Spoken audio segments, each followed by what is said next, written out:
તો વરસાદી પાણીમાં ફસાયેલા લોકોની વહારે આવી અમદાવાદ પોલીસ। ધોળકાના ગ્રામ્ય વિસ્તારમાં ફસાયેલા લોકોની વહારે પોલીસ આવી છે। ધોળકાના પીઆઈ અને તેમની ટીમ તરફથી ટ્રેક્ટર પર બેસી રેસ્ક્યુ કરવામાં આવ્યું। ટ્રેક્ટર સહિતના ભારે વાહનોમાં ફસાયેલા લોકોને સલામત સ્થળે બહાર કાઢવામાં આવ્યા છે।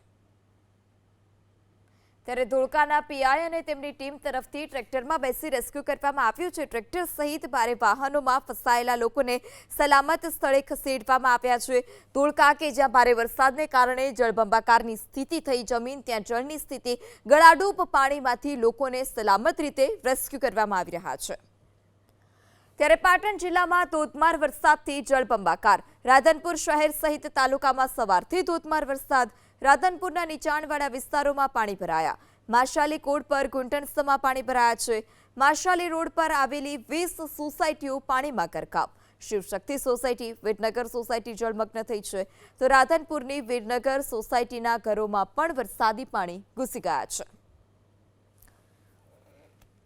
એબીપી અસ્મિતાની ટીમ પહોંચી છે રાધનપુર શહેરના અંદર। જે વરસાદે છે, જે તારાજી દર્શી છે, તેના દ્રશ્યો હું બતાવવાનો પ્રયત્ન કરીશ। આ જે સોસાયટીની વાત કરવામાં આવે કે જે સોસાયટી છે વીરપુર સોસાયટી છે, તેના ઘરોના અંદર, વીરનગર સોસાયટી છે, તેના ઘરોના અંદર પાણી પહોંચ્યા છે।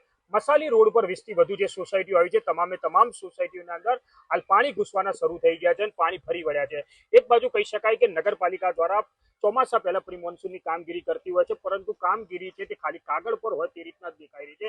આવા જે વીરનગર સોસાયટીના દ્રશ્યો હું બતાવવાનો પ્રયત્ન કરીશ કે જે ઘર સુધી, એટલે ઘરના રસોડા સુધી પાણી પહોંચ્યા છે અને ઘરના લોકોને હાલાકી ભોગવવાનો વારો આવે છે। દ્રશ્યના અંદર જોઈ રહ્યા છો કે જે કેમેરામાં દ્રશ્યો જોઈ રહ્યા છે એ વીરનગર સોસાયટીના દ્રશ્યો છે। સોસાયટીના અંદર જ્યાં ઘર આવ્યું છે, ઘરના અંદર પાણી ભરાઈ ગયું છે। રસોડાના પણ હું આપણા દ્રશ્યો બતાવીશ, એક બાજુ મંદિરના પણ દ્રશ્યો બતાવીશ। આપ જોઈ રહ્યા છો કે પાણી છે ગેટ સુધી પહોંચ્યું છે અને ઘરના લોકો દ્વારા તમામ સામાન છે તે ઉપર ચડાવી દેવામાં આવે છે।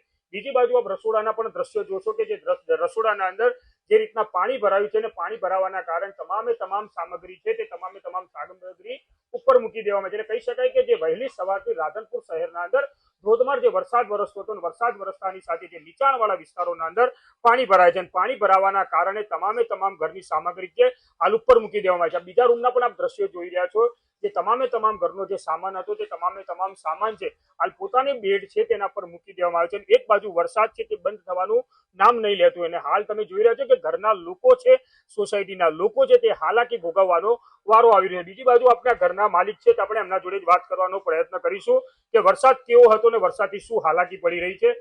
ભાઈ, વરસાદ કેટલા વાગ્યાથી શરૂ છે, કયા વિસ્તારોમાં પાણી ભરાય છે? વરસાદ સવારથી શરૂ છે અને રાધનપુરની અંદર ઓછામાં ઓછો 3 ઇંચથી 5 ઇંચ વરસાદ છે। 3 ઇંચથી 5 ઇંચ વરસાદ સામાન્ય વરસાદ જ કહેવાય, વધુ વરસાદ ના કહેવાય। રાધનપુર ગુજરાત રાજ્યમાં બીજા જે વરસાદ પડ્યા એના બાબતમાં તો રાધનપુરમાં બહુ ઓછો વરસાદ છે। 5 ઇંચ વરસાદની અંદર જો એવું નથી કે વીરનગર સોસાયટીમાં જ પાણી ભરાણા છે।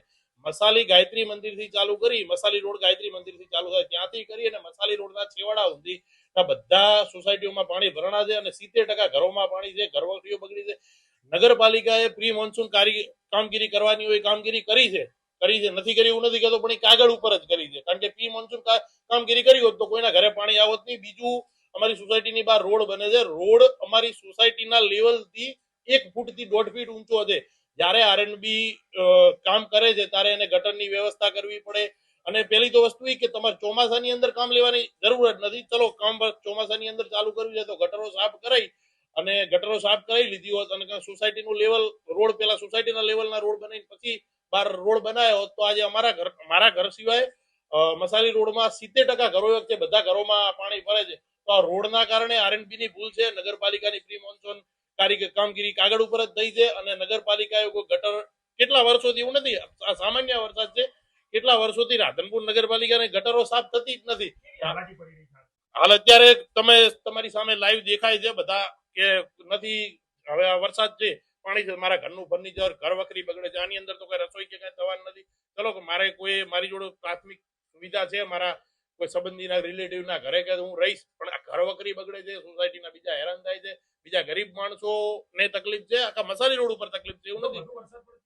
વધુ વરસાદ પડે તો અત્યારે હાલ જે પાણી છે એ 2 કે 3 ફૂટ છે બહારથી, ઘર અંદર લેવલ 1 ફૂટ જ છે, પણ બહાર 2 કે 3 ફૂટ છે। જો હજુ 5 ઇંચ વરસાદ આવે ને રાધનપુર, ખાલી 5 ઇંચ વરસાદ આવે ને તો રાધનપુર પૂરેપૂરું જળમગ્ન થઈ જાય અને વસ્તીને બહુ તકલીફ પડે એમ છે. બીજું કે સવારના 8 વાગ્યાથી કરીને અમે કહીએ છીએ કે ભાઈ ઘરે પાણી આવવાની તૈયારી છે તો તમે કંઈક ઔપચારિક વ્યવસ્થા કરો કે જેથી રોડને થોડો ઘણો તોડો કે જેથી પાણી થોડા ઘણા 70% પાણી ઉતરે તો ઘરમાં પાણી ના આવે.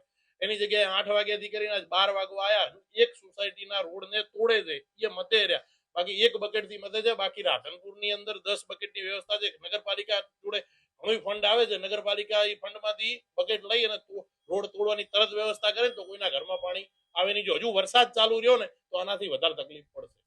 જે રીતના ભાઈએ જણાવ્યું કે વહેલી સવારથી જે ધોધમાર વરસાદ વરસી રહ્યો હતો તેને લઈને મસાલી રોડ પરની નીચાણવાળી જે સોસાયટીઓ છે તમામ સોસાયટીઓની અંદર પાણી ભરાય છે અને પાણી છે તે બહાર સુધી પરંતુ ઘર સુધી પાણી પહોંચ્યા છે અને ઘર સામગ્રીને નુકસાન પડ્યું છે. હાલ તો વરસાદ છે તે ખૂબ વધી રહ્યો છે એટલે કહી શકાય કે જો વધુ 5 ઇંચ જેટલો વરસાદ વરસશે તો રાધનપુર છે જળમગ્ન થઈ શકે છે. લોકોને અહીંથી બીજી જગ્યાએ ખસેડવાનો પણ વારો આવી શકે. હવે જોવાનું એ રહેશે કે તંત્ર કઈ જાતની વ્યવસ્થા કરે છે, આ લોકો માટે શું વ્યવસ્થા કરે છે, પાણી નિકાલની વ્યવસ્થા કરે છે તે પણ જોવાનું રહેશે. હાલ તો કહી શકાય કે પૂરું રાધનપુર શહેરના અંદર તમામ નીચાણવાળા વિસ્તારોની અંદર પાણી ભરાવાના કારણે સ્થાનિક લોકોને હાલાકી ભોગવવાનો વારો આવ્યો છે.